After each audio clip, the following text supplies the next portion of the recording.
Salutare, vă voi să fiți și astăzi facem un nou clip în care îmi voi comenta meciul. Meciul este safe și da, nu că mă laud, dar na, am început vreau să încep și eu să-mi comentez meciurile. Să încep să-mi comentez meciurile. Dăm un pic aici mai repede. Dar ce sunt audio?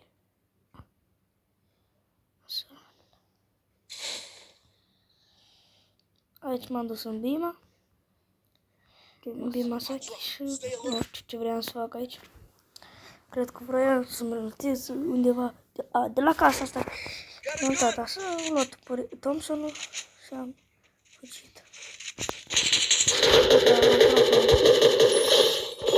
Aici mă uitam să mai fi un player, că acolo era unul la casa aia. Și m-am uitat să-l bat, dar na. Și ăsta mi-a furat lotul, ăla nu știu ce făcea pe acolo. Ăla l-a bătut. Hai până la glonții. Da. Mamă. Și uitați-vă la niște fazi care nu o să le mai pot face, cred că vreodată. Da? Deci mor. Las nimic. O să-mi dea revive ăștia, oricum. Aici mă uitam și eu pe ei să văd ce fac. Toți nu-mi dădea niciun revive să-l stăți pe unul. Așa? Uitați-vă.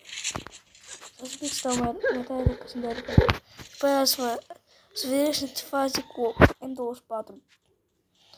Bă, na, nu vreau, nu că mă laud, dar na, vreau să vă zic și vouă. Bă, fazele alea nu o să le mai pot recrea vreodată. Așa, aici mi-a luat revive. Am plecat aici să-mi iau lotul normal, ca am M24 ăla. Nici nu știu, nu prea vreau să joc ăla, dar na. Era cam cea mai ok armă care o avem. Aici m-a luat așa și am plecat, nu știu unde. Să facem un kill. Și mi-am dus la zona aia, dar acolo nu era nimic, cred că... A, da, era. Mamă. Acolo era. Acolo. Și am zis la ăsta să facem o schemă, eu mă duc pe aici. Și ăla se duce pe acolo și poate îl prinde. Dar el, de fapt, era unul. Pam. Primul cap. A doilea cap. Eu v-am zis că o să dau cap, dar nu că m-a laudat ceva, da? Deja am două capuri, dar un kill de la vest cu G36. După aia cred că o să fac kill-uri numai cu 24. Bă, și cred că o să fac un live. Bă, dar dacă găsiți M24 să mi-l dați mie deja. Vreau să joc, îmi place deja să joc ăsta. Aici așa, cred că nici nu să facem un pin sau nu știu ce să facem. Așa m-am dus cu ăsta.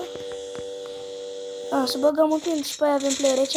Aici l-am bătut pe ăsta în spam, că nu vreau să mor. Aici m-am uitat. Nu de ce m-am să-mi bag experiment. Că ăsta mai trage pas. Aici mi-a furat kill-ul, m-am să-mi bag iar un med. Așa. Aici l-am bătut și pe ăsta.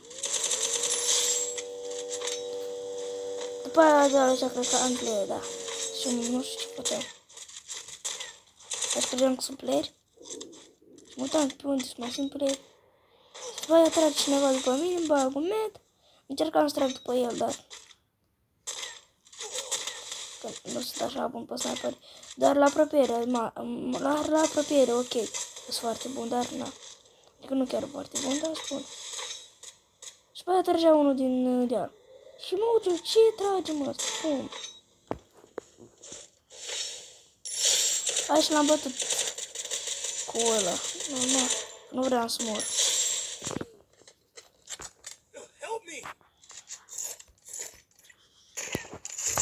Așa, aici aveam armă.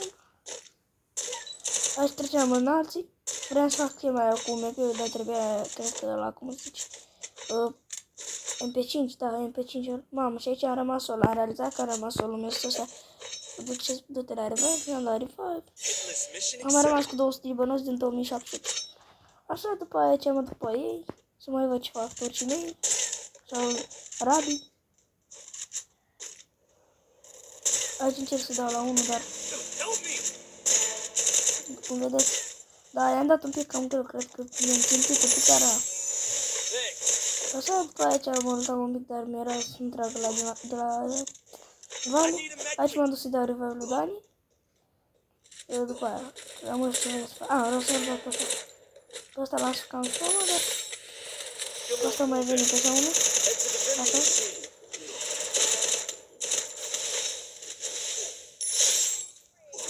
Deci mi-am băgat un steriu, am ieșit, l-am băgat pe ăsta cu drus profund.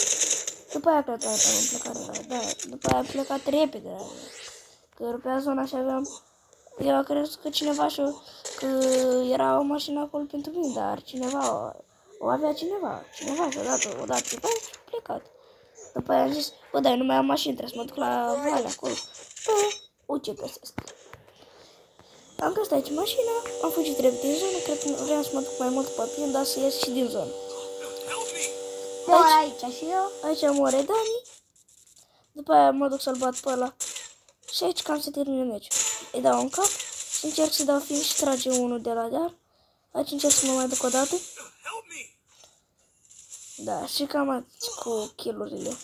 Aici maestru încerca să fac ceva, dar maestru ăsta 1v1.